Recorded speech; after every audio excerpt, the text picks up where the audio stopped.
Hello hi नमस्ते भलରେ ଥାନ୍ତୁ ସମସ୍ତେ ମୁଁ ପ୍ରଦୀପ ଭାଇମାନେ ଦେଖନ୍ତୁ କେମିତି ପାଣିରେ ପଡ଼ିଛି ଧାନ ଆଉ ପାଣିରେ ଧାନ ପଡ଼ିକିନା ଗଜା ବି ହେଇଗଲାଣି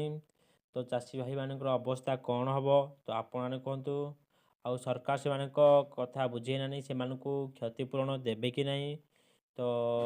ଆପଣମାନେ ବହୁତ ମାତ୍ରାରେ ସେୟାର କରନ୍ତୁ ଯେମିତି ଏହି ଭିଡ଼ିଓଟି ସରକାରଙ୍କ ପାଖରେ ପହଞ୍ଚିବ ଆଉ ସେମାନେ ଚାଷୀ ଭାଇମାନଙ୍କୁ କିଛି ନା କିଛି କ୍ଷତିପୂରଣ ପ୍ରଦାନ କରିବେ ଆଉ ମୋର ଅନୁରୋଧ କି ଆପଣମାନେ ବହୁତ ମାତ୍ରାରେ ଏହି ଭିଡ଼ିଓଟିକି ସେୟାର କରନ୍ତୁ ଆଉ ଦୟା କରିକି ଏଇ ଗରିବ ଭାଇଟିକୁ ଟିକେ ସପୋର୍ଟ କରନ୍ତୁ ଲାଇକ୍ କମେଣ୍ଟ ସେୟାର କରନ୍ତୁ ଆଉ ମୋ ଚ୍ୟାନେଲକୁ ସବସ୍କ୍ରାଇବ୍ କରନ୍ତୁ ରହୁଛି ଜୟ ଜଗନ୍ନାଥ।